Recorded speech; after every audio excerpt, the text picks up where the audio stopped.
दोस्तों, हम आपको select 900 CPR over current protection के कनेक्शन बहुत ही आसान तरीके से बताएंगे, जिसमें करंट ट्रांसफार्मर यानी सीटी की भी आवश्यकता नहीं पड़ेगी।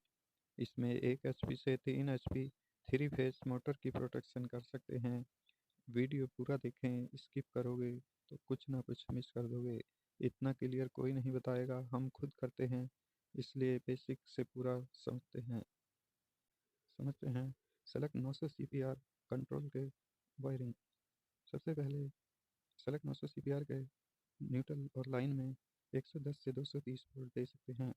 उसके बाद हम एक न्यूट्रल से रिले के नो पॉइंट को जोड़ देते हैं। इसके रिले के कॉमन से कॉन्टैक्टर के कॉमन को और ऐसे ही दूसरे कॉमन को जोड़ देते हैं। इसके बाद हम इस पहले कॉन्टैक्टर के एनसी पॉइंट से दूसरे कॉन्टैक्टर की कॉइल को जोड़ देते हैं। फिर इसी कॉन्टैक्टर के एनसी पॉइंट से दूसरे कॉन्टैक्टर की कॉइल को जोड़ देते हैं। यहाँ से इस कॉइल के पॉइंट से हम पेंडेंट के एनो पॉइंट को जोड़ देते हैं।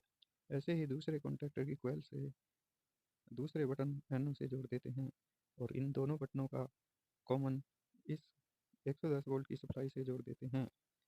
यह कंट्रोल सप्लाई। समझते हैं सेलेक्ट 900 सीपीआर की मेन सप्लाई कनेक्शन।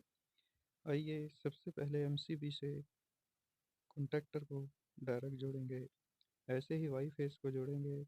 ऐसे ही कॉन्टैक्टर 1 को जोड़ेंगे वाई फेस से वाई को, और रेड फेस को हम CPR 900 के S2 में देंगे और यहाँ से S1 से रेड फेस से जोड़कर हम दूसरे कॉन्टैक्टर के रेड को देंगे।